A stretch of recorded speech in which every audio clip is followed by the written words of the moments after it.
ఓం శ్రీ గురుభ్యో నమః. ఓం శ్రీ మాత్రే నమః. జయ రామకృష్ణ. సాధకులు అడిగేటువంటి క్వశ్చన్స్కి చాలా చాలా సంతోషం అండి.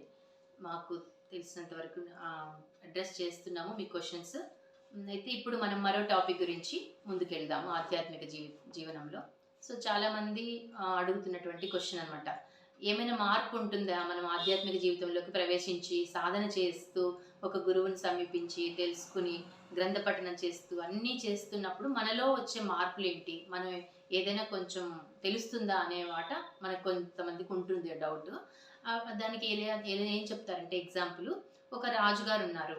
ఆయన ఆయన వచ్చేసి ఒక సర్వెంట్ ఉంటారు కదా కింద భటులు, వాళ్ళ ఇంటికి ఒకరింటికి వెళ్దామని అనుకున్నారు. ఎందుకంటే ఆయన బాగా వర్క్ చేస్తున్నాడు, అన్ని విషయాల్లో బాగా రాజుగారికి నచ్చినట్టుగా ప్రవర్తిస్తూ అన్ని యంత్రాంగంలో అంత మంచిగా చేస్తూ ఉన్నాడు. అప్పుడు రాజుకి ఏమనిపించింది అంటే, సరే వాళ్ళ ఇంటికి ఒకసారి విజిట్ చేసి వద్దాము అని అనిపించింది. అప్పుడు ఏం చేస్తారు, రాజుగారు వెళ్ళాలంటే మరి వాళ్ళ ఇంట్లో సరిగా కూర్చోటానికి ఆసనం ఉండదు, ఏది ఉండదు, సరైన ఫుడ్ కానీ ఆయనకి ఏది ఆఫర్ చేయలేరు కదా.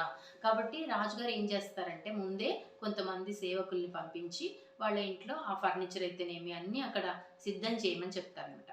సిద్ధం చేశాక అప్పుడు వెళ్దాము అని అనుకుంటారు. ఆయన తినే ఫుడ్ కానీ ఇంకా అన్ని పంపించేసి వాళ్ళ ఇల్లు మొత్తం డెకరేట్ చేసి అన్ని చేసి అప్పుడు రాజుగారు వెళ్తారు.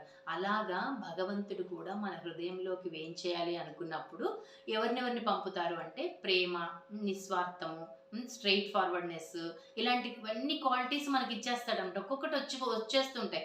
ఎప్పుడు సత్యమే పలకాలని అనిపించటము, వేరే వాళ్ళని ఒక మాట అని మనం నొప్పించకపోవటము, అన్నీ ఇలా సద్గుణాలన్నీ కూడా మనకు ఒక్కొక్కటి సిస్టర్స్ లాగా మన హృదయంలో ప్రవేశిస్తాయి. బాగా కంపాషనేట్గా మారిపోతాము, వేరే వాళ్ళ బాధకు మనం దుఃఖపడతాము. ఇట్లా చాలా చాలా మార్పులు ఇలా మన జీవితంలో వచ్చేస్తూ ఉంటాయి అన్నమాట. అలా నిస్వార్థంగా మనం ఎప్పుడైతే మారుతున్నామో, అందరిలో భగవంతుని చూడడానికి ఎప్పుడైతే అలవాటు పడుతున్నామో, మన సత్యసంధత ఎప్పుడైతే కలిగి ఉంటామో అప్పుడు భగవంతుడు వాళ్ళ హృదయాన్ని నివాసయోగ్యంగా మారుస్తున్నాడు అని అర్థం అనమాట. చాలా స్వీట్గా తయారవుతాం. మనిషి ఎవరిని నొప్పించరు, ఒక మాట అని ధర్మంగా ఉంటారు. ఇలా అంతా ఉన్నప్పుడు అప్పుడు భగవంతుడు ఆయన ఉండటానికి అది ఇష్టమే. మన హృదయంలో కూడా ఇంకెవరిని ఉంచుకోమన్నమాట. ఇష్టమైన వ్యక్తులుగా ఎవరిని ఉంచుకోము, అవన్నీ ఖాళీ చేసేస్తారు భగవంతుడు అని ఇంకొక ఎపిసోడ్లో చెప్పుకున్నాం కదా మనం.